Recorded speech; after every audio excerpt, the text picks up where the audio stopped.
Season सोना चांदीना भावमां तेजी जोवा मळी रही छे। सोनाना भावमां 1000 અને ચાંદીમાં 3000નો ઉછાળો જોવા મળી રહ્યો છે।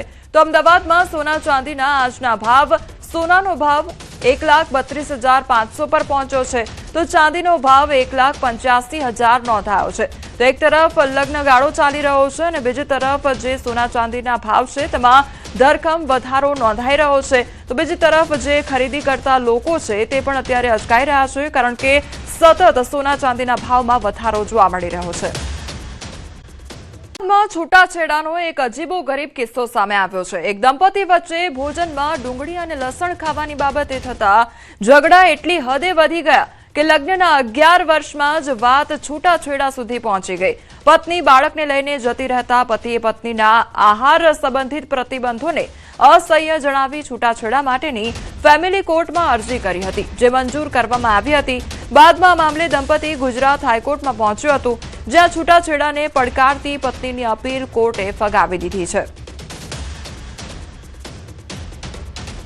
પત્ની એક પર્ટિક્યુલર ધર્મ સંપ્રદાયને ફોલો કરતી હતી, એટલે એનો એ પોતે ડુંગળી અને લસણ ખાતી નહોતી અને એનો ઘરમાં પણ એવો આગ્રહ હતો કે ઘરના બીજા સભ્યો પણ ના ખાય, અને આને લઈને નાના મોટા ઝઘડા ચાલતા હતા, બીજા મનદુખો ચાલતા હતા, બંને વચ્ચે ડિફરન્ટ ઓપિનિયન હતા, બંને વચ્ચે મનભેદ હતા, વિચારભેદ હતા, અને નીચે ફેમિલી કોર્ટે પુરવાર થઈ છે એ ગ્રાઉન્ડ ઉપર છૂટાછેડા હતા, અને એની સામે પત્નીએ નામદાર ગુજરાત હાઈકોર્ટમાં અપીલ કરેલી, પણ અપીલમાં એની અપીલ ડિસમિસ કરવામાં આવી છે।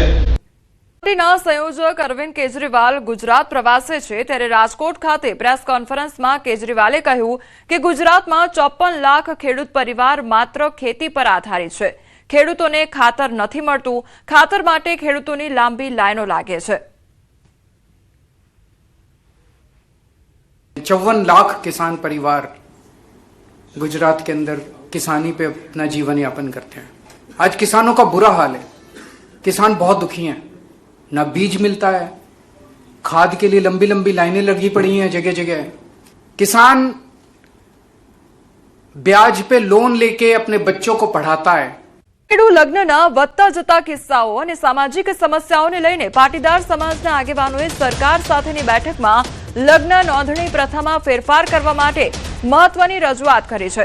બેઠક પૂર્ણ થયા બાદ પાટીદાર આગેવાન દિનેશ બાંભણિયાએ કહ્યું કે સરકારે કાયદો ઘડવાનું આશ્વાસન આપ્યું છે। આ બેઠકમાં અન્ય એક મહત્વપૂર્ણ મુદ્દો ઉઠાવ્યો।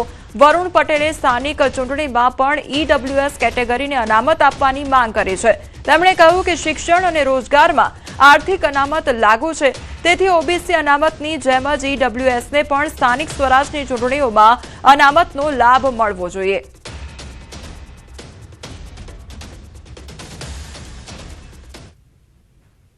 આગળનું લગ્ન બાબતે માતા પિતાને સિક્યોર થાય એવી રીતે કાયદો બનાવે, અને સરકારે આજે અમારા જે મુદ્દાઓ હતા તેમાં અમને આશ્વસ્ત કર્યા છે કે ટૂંક સમયની અંદર કાયદો બનાવવામાં આવશે।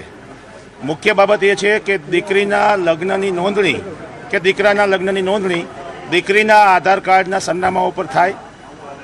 કોઈ પણ લગ્ન ચાહે હિન્દુ મેરેજ એક્ટમાં થાય કે સ્પેશિયલ મેરેજ એક્ટમાં થાય, તેની નોંધણીના આધારો જે રજૂ કરવામાં આવ્યા હોય એમાં માતા પિતાને વાંધો લેવાની સમય આપવામાં આવે।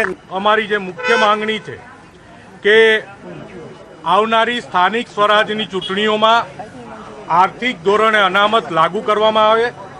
ઓબીસી અનામતની જેમ જ ઓબીસી એસસી એસટીના અધિકારોને ક્યાંય પણ નુકસાન ના થાય એ રીતે આર્થિક ધોરણે અનામત લાગુ કરવાની પણ વાત સન્માનીય નાયબ મુખ્યમંત્રીશ્રીને, કાયદા મંત્રીશ્રીને અને વિભાગના અધિકારીઓને કરવામાં આવી છે।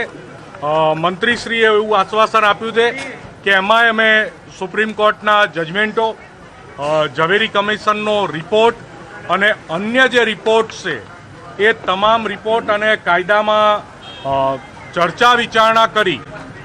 ઇન્ડિગો ફ્લાઇટને લઈને હવે મોટા સમાચાર સામે આવી રહ્યા છે। 4 વાગ્યા સુધીમાં અમદાવાદ આવતી જતી જે 41 ફ્લાઇટ છે તે રદ કરી દેવામાં આવી છે। ઇન્ડિગો ફ્લાઇટ કેટલાય દિવસથી જે મુસાફરો છે તે હેરાન પરેશાન થઈ રહ્યા છે, કારણ કે જે ફ્લાઇટ છે તે રદ કરવામાં આવી રહી છે. તેના કારણે જે અવરજવર કરનારા મુસાફરો છે તેમને હાલાકીનો સામનો કરવો પડી રહ્યો છે. હવે આ તમામ વચ્ચે ઇન્ડિગો ફ્લાઇટ વિવાદને લઈને સૌથી મોટા સમાચાર સામે આવ્યા છે. 4 વાગ્યા સુધીમાં અમદાવાદ આવતી જતી જે 41 ફ્લાઇટ છે તે રદ કરી દેવામાં આવી છે. એટલે તમામ જે આ મુસાફરો છે તેમને હાલાકી વેઠવાનો વારો આવી શકે છે, કારણ કે એક બે નહીં પરંતુ અમદાવાદ આવતી જતી જે 41 ફ્લાઇટ છે તે રદ કરી દેવામાં આવી છે.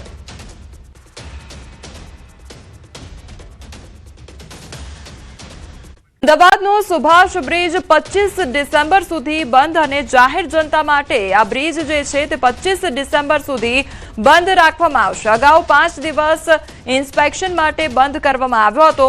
તિરાડ પડ્યા બાદ હજી પણ વિવિધ એજન્સી ઇન્સ્પેક્શન કરી રહી છે. તો અમદાવાદનો જે સુભાષ બ્રિજ છે તે હવે 25 ડિસેમ્બર સુધી બંધ રાખવામાં આવશે અને અગાઉ પણ 5 દિવસ સુધી ઇન્સ્પેક્શન માટે આ જે બ્રિજ છે તે બંધ કરવામાં આવ્યો હતો. સંવાદદાતા દીપિકા અમારી સાથે જોડાઈ ગયા છે. દીપિકા, જે સુભાષ બ્રિજ છે તે ફરી એકવાર બંધ કરવામાં આવ્યો છે 25 ડિસેમ્બર સુધી, આખરે શું સમસ્યા?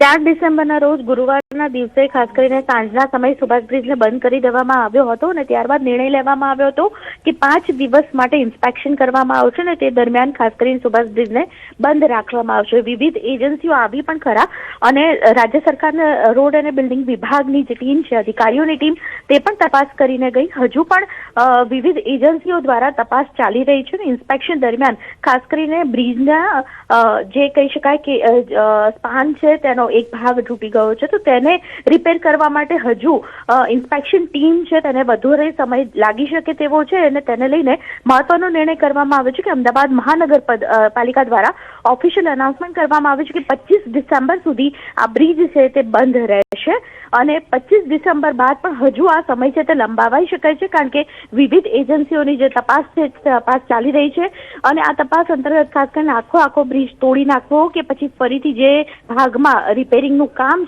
કરવું તે માટે પણ ખાસ કરીને નિર્ણય લેવાનો બાકી છે. જો કે હજુ તેની માટે સમય લાગશે અને તેને લઈને હાલ તો 25 ડિસેમ્બર સુધીનો વધુ એક સમય આપવામાં આવ્યો છે.